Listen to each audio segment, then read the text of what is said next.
I heard a police siren go by the neighborhood. I went to the front door, started banging it, but this one lady who is working for my perpetrator, she ran to the kitchen and she grabbed a knife.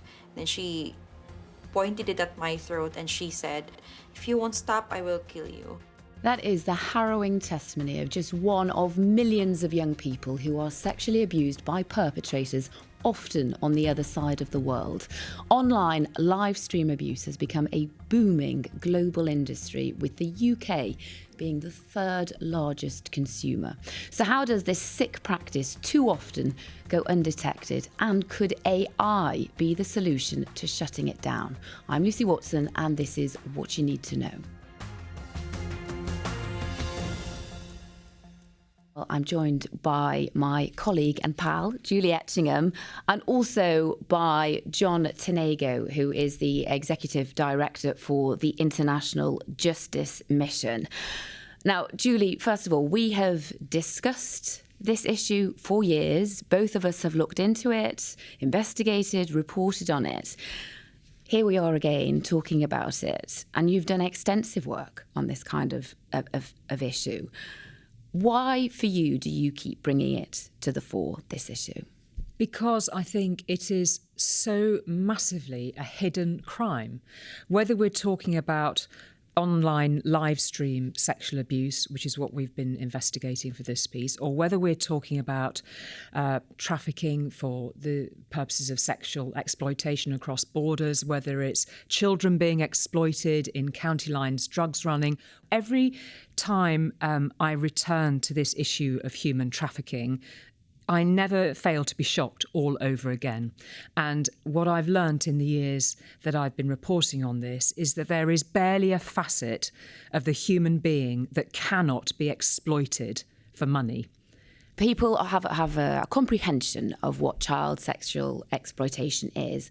But can you just explain this very specific one, which is live stream abuse? Yes, and this is a specific problem because it is a crime that very often now goes completely undetected because it is live, on demand and encrypted. So you have the big tech companies have already used AI to develop software to shut down on the sharing of images, still images or pre-recorded video of child sexual abuse. But it is the live stream element of this, which is in this sort of almost, not always, almost untouchable black hole legally. It's very, very difficult for crime agencies to tackle and detect it. But now there is software available which could tackle this. And it's worth saying, we have the Online Safety Act in this country. All of this, it goes without saying, any child sexual abuse material, whether it's live, recorded, stills images, all of it clearly is illegal. There are means of tackling still images, pre-recorded images. There is tech available to do that, and it is already being used. But it is the live stream, encrypted, in real-time stuff that is very, very difficult to tackle. So it's become this sort of haven for paedophiles online. Now, John, can you, in your vast experience, there is nobody better to talk about this subject, to be quite honest. You've lived and worked in the Philippines, which is the country that we're going to centre our discussion on. You've worked on actual live stream cases. You were a former lawyer. You speak to Congress. You've spoken to British Parliament. Can you describe to me the extent of this problem, the enormity of the problem, and the ages of children we're talking about? Well, thank you so much, Lucy and Julie, for having me on the podcast. For me personally, this is something that strikes deep at my heart because I'm a dad, I'm an uncle, I have young kids and nieces and nephews, and the scale of live stream child sexual abuse is really just unimaginable. And I think the best way to share it is through a story. I remember one of the hundreds of cases I got to work on in the Philippines, and it was of a young girl named Tessa who was 8 years old when she was sexually abused in front of a camera by her aunt. And if she was the only child in the world to be live streamed in sexual abuse, that would be one too many. But the reality is we did a study in the Philippines, and 1 in 100 children is sexually abused in a live stream to sell for foreigners around the world, in particular in the UK. So that's just one data point for the scale of this crime in just one country. We said in the lead-in to our chat that the UK is the third largest consumer in the world of this kind of exploitative material. What is it? Why is the UK such a driver of demand? Well, I think it's a really good question to ask. I think it's one that MPs and other leaders within the UK government should be asking and trying to understand why are so many men in the United Kingdom driving and consuming live stream child sexual abuse. You know, you cited the National Crime Agency stat of being the third globally. But the Philippine Anti-Money Laundering Council did a research study of all of the payments coming into the Philippines that were flagged as suspicious transactions for this type of exploitation. And the UK was actually second in the world in terms of those suspicious payments for child exploitation. And so I think it's a really good question. I think we don't know the answer. We don't know why men in the UK, second only to probably the United States and maybe Australia, are commissioning live child sexual abuse. But what we do know is that it can stop. We do know that technology exists that can detect and prevent live stream child abuse. And that's what we need. We need tech that protects children to be mandated by the UK government and by other governments around the world. Now, I promise we are absolutely going to get on to talking about the tech in this, because this, could unlock doors and it could make children safer.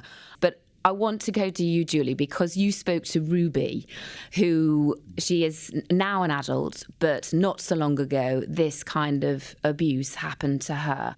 Well, first of all, the thing to say about Ruby, from all of us who've worked on this investigation, Reshma Rumsey, my producer, especially, we are hugely in Ruby's debt because of the courage that she had in speaking out on this. It did not bypass us that when we opened the laptop to interview her online, we spoke to her from Manila. I was very aware when I opened that laptop and Ruby appeared on the camera at the other end that we were actually doing the interview in the same circumstances in which she had suffered abuse, so that she'd had to perform on camera, often for men in the United Kingdom who had ordered a performance from her for as little as £15 a session. Her story was that she'd been orphaned at 13. When she was 16, she responded to an advert on Facebook offering her a job in an internet cafe. It offered lodgings and a chance for her to study. She was really desperate to get an education. The employer, in inverted commas, later, obviously her perpetrator, her trafficker, paid for her to travel to Manila. When she arrived there, she immediately knew there was something wrong. It was a house with a padlock on the gate, and she said to us she was absolutely horrified when she saw half-naked young girls coming out of the bedrooms in this house. She was effectively locked in these rooms. She was locked in this house and made to perform for paedophiles online, live stream, encrypted, on demand. It was really harrowing testimony. And she did it under pressure and under threat. If she refused, if she was stubborn about performing for the live stream, for the webcam, her trafficker would threaten her. She would refuse her food. They would be starved. She said we were made to sleep on a cold, hard floor. And she lived in an absolute hell of fear, exploitation, and threat of fatal violence. I mean, there are no words really to go any further than that, but Ruby very quietly and patiently and carefully took us through it. What they are doing is just pure evil. There is no such thing that no touch, no harm. We can see your faces, we can hear your voices, we can read your messages that could taunt us for a very long time, for years. It steals our hope, it steals our innocence. It's been ruining lives.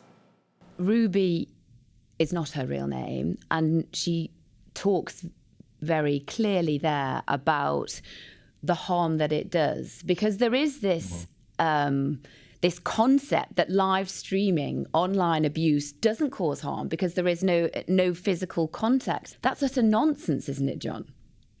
Absolutely. I mean, International Justice Mission has worked on over 400 cases in support of law enforcement in the Philippines and around the world. And in almost every single case, there is hands-on sexual abuse of children.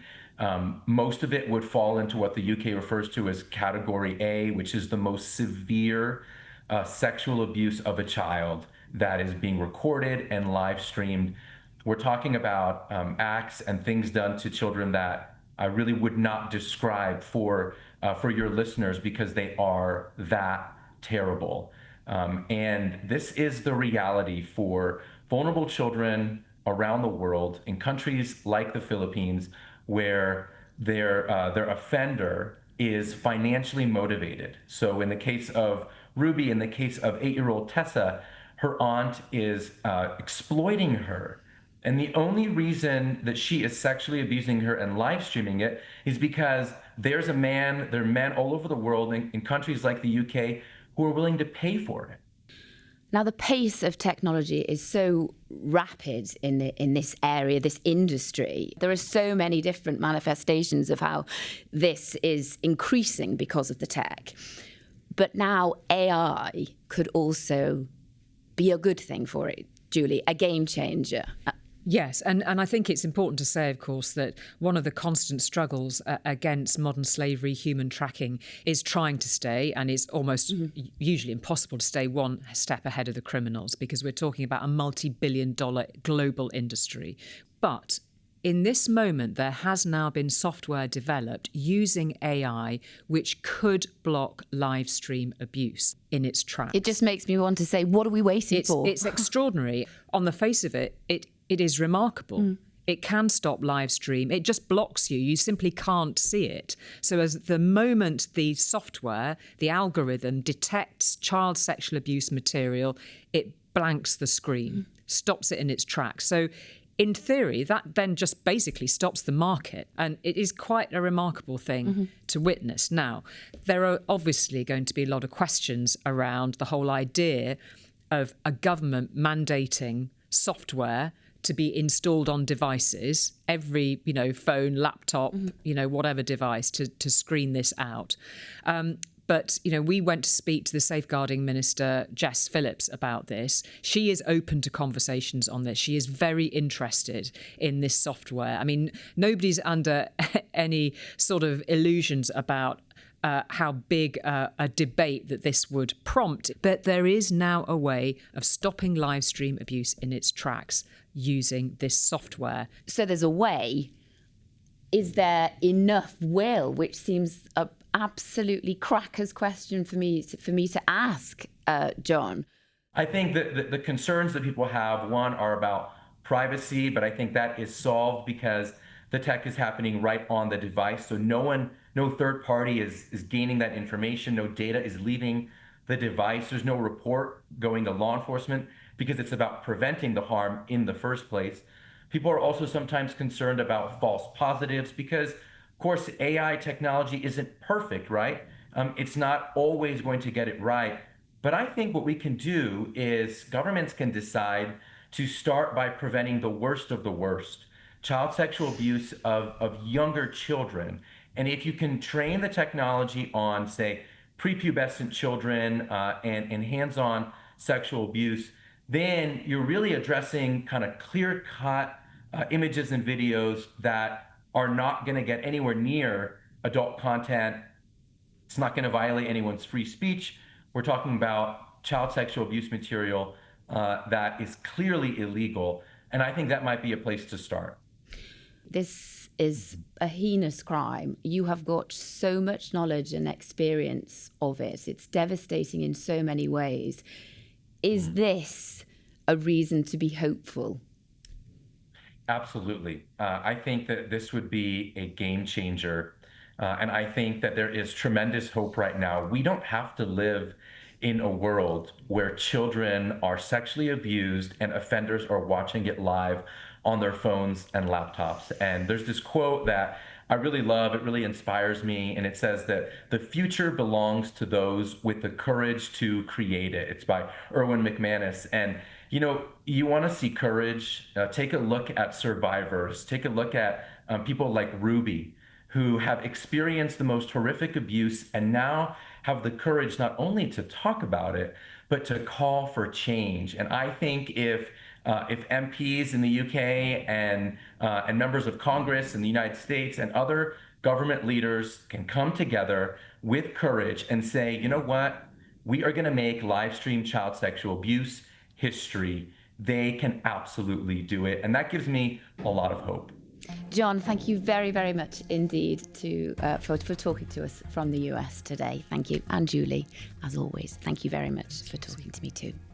And you can find a direct link to Julie's report in the show notes. And remember, you can subscribe to What You Need to Know on Apple Podcasts, Spotify, or any podcast app so you never miss an episode. Until next time, thank you very much for joining us.